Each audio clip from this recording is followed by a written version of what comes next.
The graphics are sick, by the way. Like this year we go with like the space theme. Actually, every year with space theme, but like we took it to a whole nother level. All right, man. It was over here. You guys can't see it, but I have it like at the bottom of the desk. Go on. But the graphics people took it up here. I'm a little bit above the desk now. Okay, go on. But then the graphics animation people took it to a whole nother level. Okay, go on. Some more. It's so sick, man. It's sick. These so graphics, cool, man, they're so cool. Oh, they're so cool, man. I can't believe it. It's so sick, man. Yeah. Jinro is the yellow Terran here in the bottom left corner, walling off immediately with the supply depot. From Team Liquid, Jonathan Walsh, once the former Hope, still trying to reclaim and climb up the Korean ladder. In the bottom right, we have Morrow, Stefan Anderson, Mr. Anderson, the blue Zerg in the bottom right corner. And both players, again, are from Sweden. Very, very well-established players in the StarCraft 2 scene, and I can expect a great series. And the coolest thing that I always like about Jinro is that you can expect good games because he's a macro player. And he's one of the first Terrans to really play macro and stick with it. And I've been watching his replay. Team Liquid released a replay pack of him. I watched some of his games, and he's just been doing the same exact thing, but outplaying Zergs in the mid and late game. Yeah. And it's been very impressive. And Zerg has gotten a pretty big buff in that mid-end game stage with the Broodlords not being so susceptible. Ghost got significantly weaker. So normally, Terrans have to rely on getting a huge macro. Now, it's not too hard to do that. You get a ton of orbital command centers. But it's still getting to that point in which you have those excess orbital command centers can be very challenging. And Jinro is able to take it off by not even going that route. It's actually really surprising because I feel like a lot of Terrans these days actually dodge that area right when Broodlords hit and they have a good infestor count. Jinro's ready to go pound for pound and take it to his opponent. It's always a slugfest with Jinro. Yeah, like I've been watching a lot of his TVs and he's been really pushing wave after wave of Marines and tanks and trying to whittle down Zerg rather than even just try to go for timings necessarily. It doesn't matter what point in the game. He is willing to just kick into high gear. Morrow going for a pool hatchery. Now he has no gas. We've seen, this is very typical, some Zergs delay gas for a long time.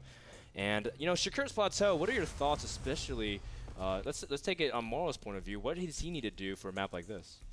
He definitely has to do something a little bit either, I don't want to say archaic, but a lot older, which is the Muta style. And the main reason why I was thinking archaic is because Mutas, I feel like, have been figured out really well. To the point where I feel like no Zerg should really go Zergling, Baneling, Muta. It's very hard to transition. Will disagree with you. It's very rigid. I know, but that's why he's still in. That's why he's still stuck in platinum, right? Is that what it is? Is that the same? I'm just kidding, Vitter. You're so mean. I love you, Vitter. So mean. No, he's Masters. Yeah, he is Why Masters. would you call it? See, you're the one. You said 2 nights ago that he was stuck in platinum. Yeah, and then Rotterdam was stuck in low Masters. That's because I'm trolling them. That's Whatever, different, dude. okay? When I'm in a public forum, I'm not gonna say they're in platinum. See, Frodan, you're the BM one. What? You're the one bringing up. BM. I was just bringing up what you said in the past. No biggie. Morrow is going to get his double queens. Now he's spreading out his creeps very aggressively early on, and he has 3 queens. Actually, he has 4 queens. I apologize for that. Now 4 queens is pretty good. You can use it to kind of section off those Hellions, and Jinro sees it. He puts up the ramp, and Morrow is blocking both entrances very adamantly. Now, Jinro did go for a Reaper expand.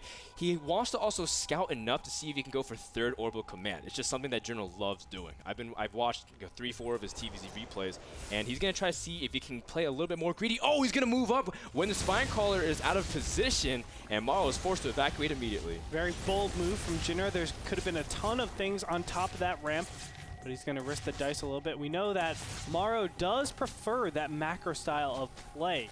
So he'll try to squeeze out those drones similar to, you know, players like Idra. And I guess, you know, Jinro is willing to roll the dice at that point in time. There could have been things like Zerglings, an additional Spinecrawler, and then you're just taking unnecessary damage. Jinro does use his extra minerals not for the 3rd command center, but for 2 additional barracks and a starport, so he is teching. A little bit of a lag spike there. Jinro is also getting stim. He got stim actually a long time ago, so it's actually about to finish up momentarily. While we do see Morrow teching up to lair really quick while getting a hatchery in his main base. So he's going to stay on 2 base. Now the question is, will he use his gas for things like Mutalisk, like we were saying, or will he go for a really fast infestation? So he's going for double upgrades at this point, and a Baneling's Nest. I'm really interested to see. Now, Baneling Nest, it doesn't necessarily mean that you're being aggressive. In TVZ, it has a different purpose. It's actually more for the defensive Banelings. And Banelings are really good at cleaning up things. A lot of pushes, especially in conjunction with really spread out creep. You can see Morrow has been so good with this. He's able to intercept a lot of pushes that could potentially come up here. And what do we have? Yep, he's going back to the archaic style of TVZ, ZVT. The Halcyon days of yore. Okay, let's talk a little bit about why I think this is sort of an outdated style. I feel like it's been around in rotation for, all ZVT is way too long.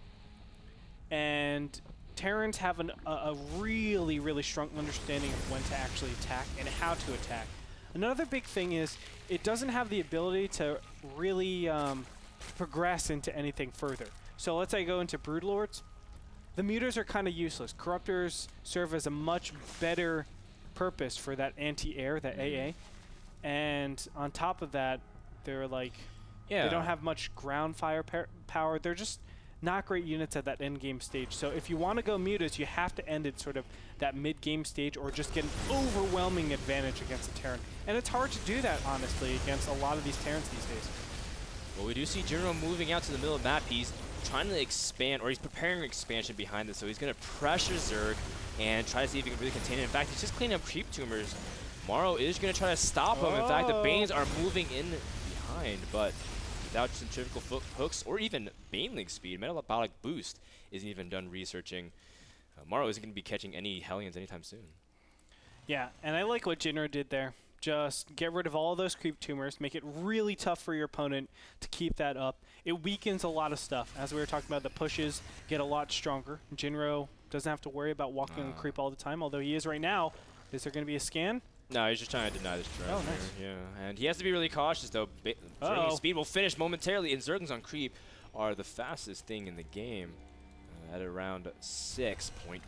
So Jinro does fall back. Again, it was just light pressure to try to see if he can get his expansion up. He is teching up to siege mode and getting double eBay, which is a pretty good thing to get, especially because Zergs love their double Evo chamber upgrades. Now, you were talking earlier about how mutas are kind of outdated, and they don't tech switch in anything, and that's actually really important to know because, when you get those Zergling Infestors Baneling style, those Infestors are, you can keep them until late game. They have a lot of future potential. So on top of that, these delayed muta styles, which are pretty necessary in taking your third a little bit faster than normal. If you waited until the mutas came out at like 10 minutes. Oh, wait, hold on that. Oh.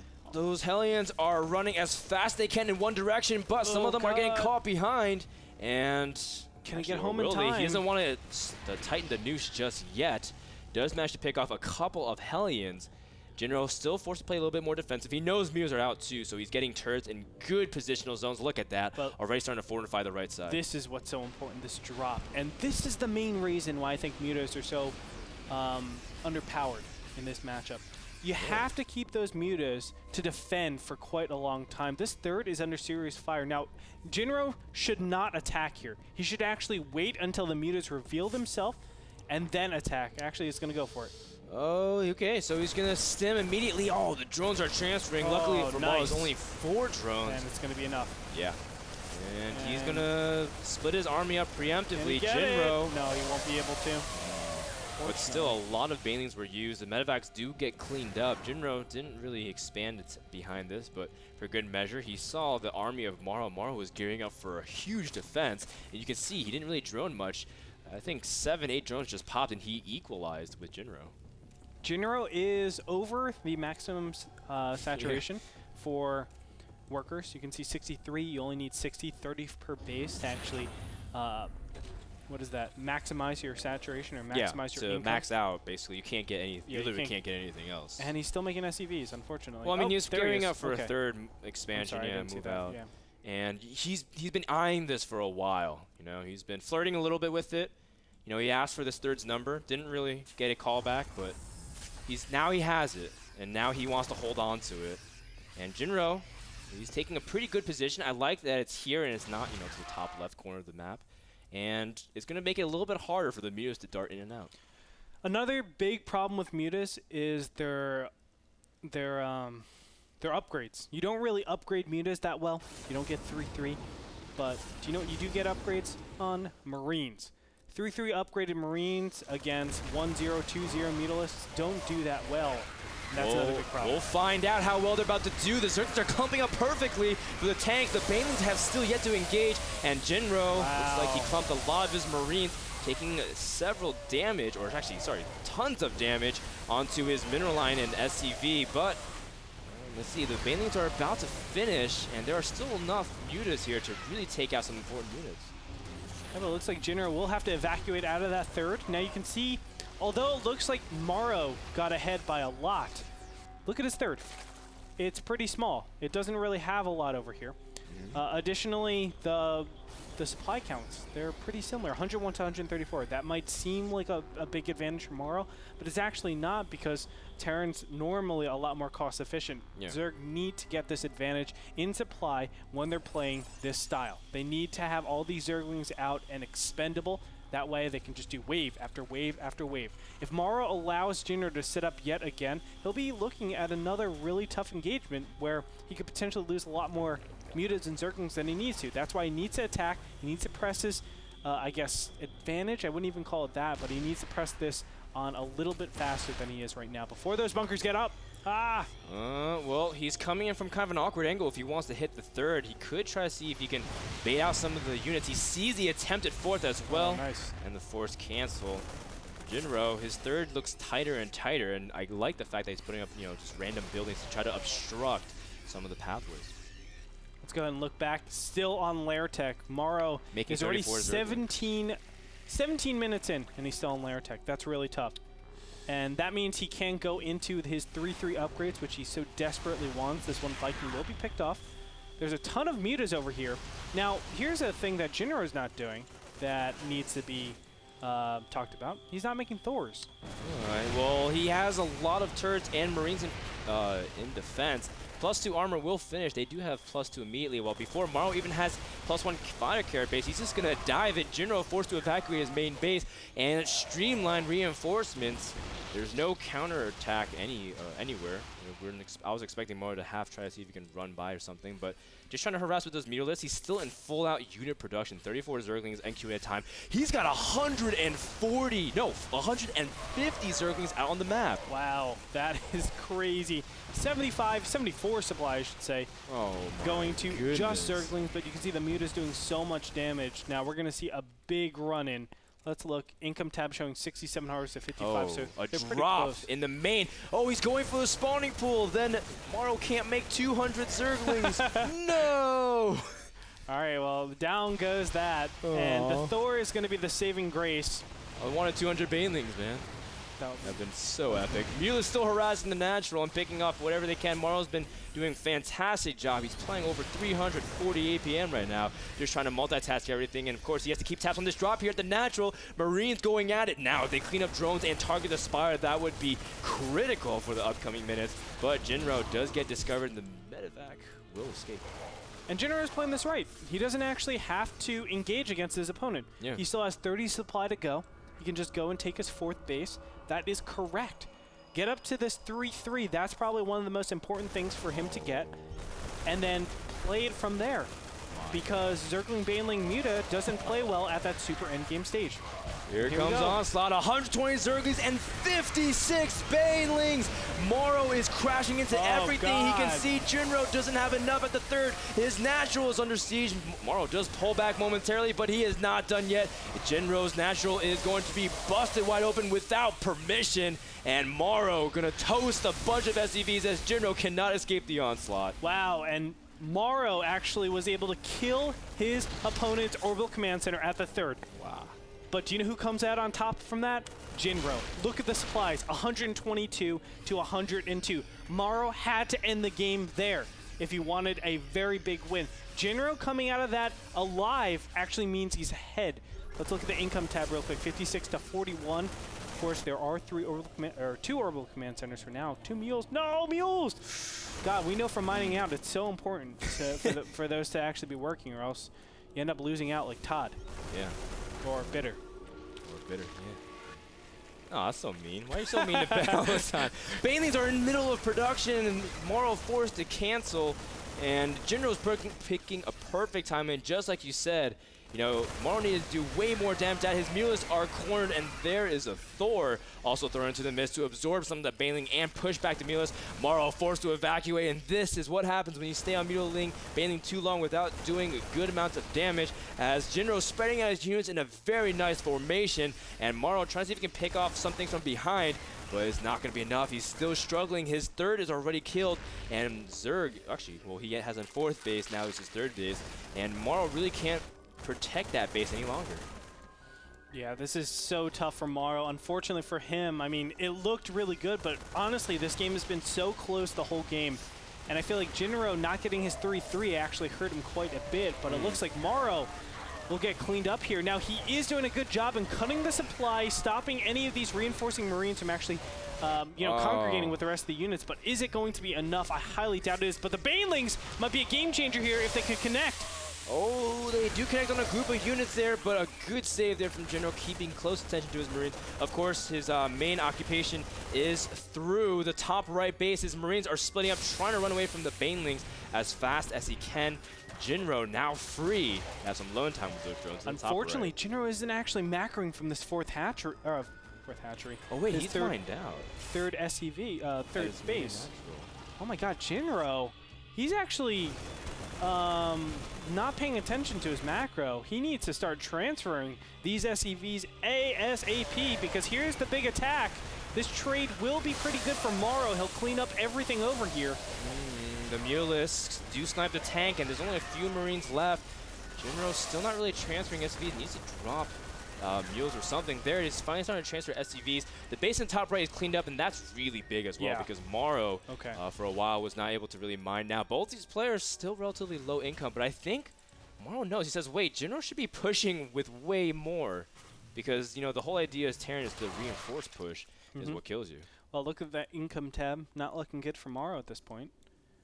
You know, and with the Planetary Fortress up, it's a pretty big advantage right now for Jinro, because what can you really make when you're going Zergling, Baneling, Muta, and you're on low economy to kill Planetary Fortress? It's so difficult to do anything. I mean, Zerglings just get absolutely blasted away. If you want to make Banelings, it's actually a pretty huge amount of Banelings that you need. I think it's like, what, 18, 19, something like that? Actually more, because Planetary Fortress will one-shot any of those Banelings, and it does a little bit of area effect.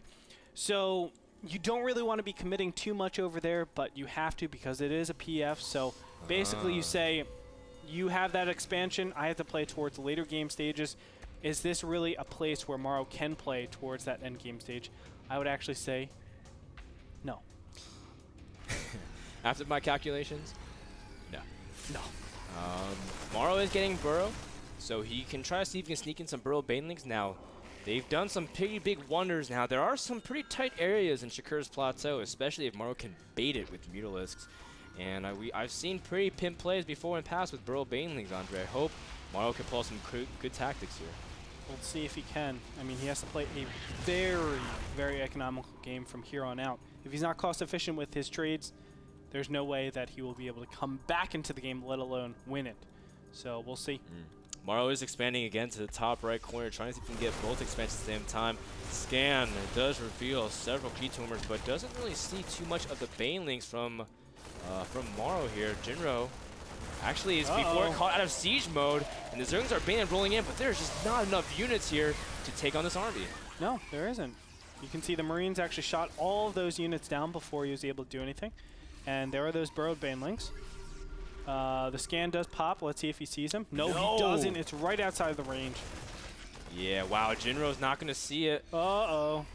Oh, wait. Where'd they go? Well, Morrow does, he actually unbursts on those banelings and put it at the ramp. He wants to bait even closer to it, and there's just 5 Marines. Morrow wants to wait for a more opportune time, but Jinro's not being over-aggressive. He's just sending little by little. This is intelligent. You Yes. don't want to be doing something like just a moving. Oh!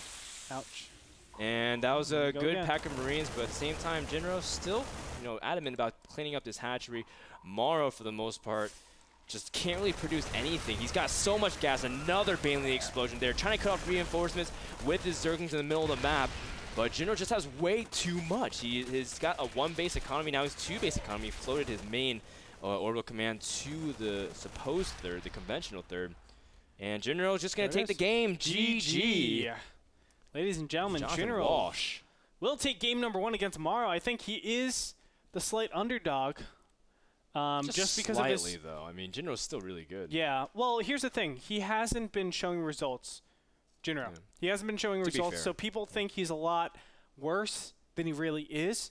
Yeah, but he's I'm trading sure in Korea. Exactly. That's the big thing. So he's trading with the top players in the world. Yeah. So I really feel like Jinro doesn't get enough credit than he deserves. Well, no, doesn't get enough credit than he actually has right now.